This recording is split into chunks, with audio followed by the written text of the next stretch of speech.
Hey, I'm Liam Grae, hanging out with Rob on Front Row Live.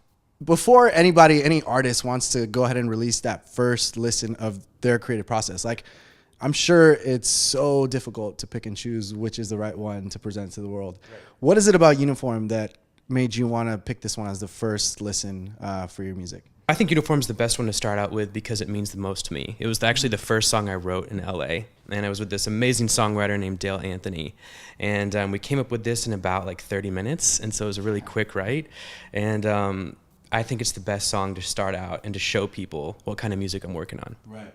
Coming into the studio or creating with, I don't know how you guys kind of wrote the song, you and Dale. What was that vibe like? Dale is a big name in the music industry as well. Just recently, he just got gold for the Vamps' latest single. Yeah. So, you know, working with someone of that magnitude when you first come to LA, like, what was that experience like? You know, it's crazy. When I met him, he was just like a normal dude. I didn't know he had any cuts. I didn't know who he was working with. Right. And honestly, what's crazy is people like that who are like killing the game, you know, with golds and platinums and whatever, you would never know it when you meet them. Yeah. And so I just thought he was a normal dude, and we wrote the song, and then you realize that, wow, he's actually doing crazy stuff. And so he's been an amazing friend and mentor throughout this whole process. Right. So it's been great. Now, has he been working with you for everything that you've been working on, or just specifically this single? He's been really great because he's been kind of helping me with the steps from the next release to the next branding and all of this. So he's been like just a huge mentor in everything I'm doing. Right. He has a big team behind him. Honey Milk is like incredible. Yeah, or Milking Honeys. Jeez, I'm thinking of a coffee shop. Right? But no, that team is just incredible. They have a lot of major songwriters and managers as well. Like, so what kind of stuff do you pick up from him, like working with him or hanging out with him or collaborating with him? You know what's crazy is it's just more of a mentality thing from him. You know, for him, he knows it's going to be a success, and he plans on it, and it does turn into a success. And so for me, he said, look, you know, even if the numbers aren't there, they're going to be there. Give it time. You know, let it just, it's good music. Let it speak for itself. And that's something that I just absolutely have tried to live by, is just let the music speak for itself. Right. Yeah. So you sit down and start writing Uniform. Like, how, you said 30 minutes is how long it took you, but what kind of challenged you in this track? Like, what made you rewrite it if you by any chance did rewrite it? Or, you know, what was it about this track?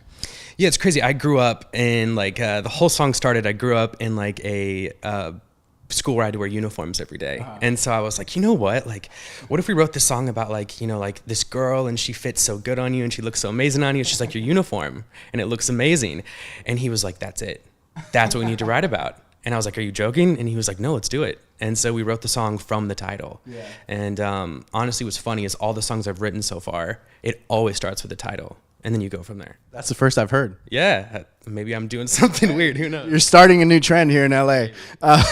So with this track, like I love how there's like the hand claps. I love the instrumentation. The sonically, this record is also incredible. Did you take part in the instrumentation as well, or did someone else come in and assist you with that? Yeah, it's great. So I had a couple producers, Todd Bergman, Andrew Furtsy, and then me and Dale. And so I was able to kind of put my input in as they're doing the track, right. And then through the mixing and mastering process, I was able to kind of have my hand in it, show them what I wanted, what I didn't. And at first I thought the claps might be a little bit obnoxious, but then it's like, no, it's right. It's just, it's the wrong right. You know, no one's expecting it. Right. And so it's, wrong. Exactly. Exactly.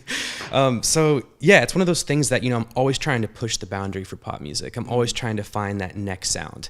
And I think the next sound for me is to go back more traditional. And so more organic sounds, more organic melodies, and kind of blend old school swagger with new school pop. Right. And that's what I try to do.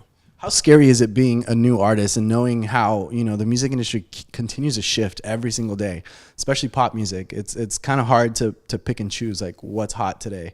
Right. So being that, you know, you're about to release your first track, you're about to write your first track, like how, you know, scary is that at the same time?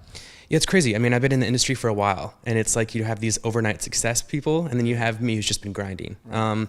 For me, one piece of advice I've gotten, which I've really tried to live by, is find your lane. Don't be anything that's not authentic to you. Right. And so, like, you know, I'm a Southern all-American boy. Like, why would I try to change that? Right. And so I grew up listening to crooners and jazz music, and so I'm like, how can I take that part of me and put it in my music? And so finding your lane is the most important thing.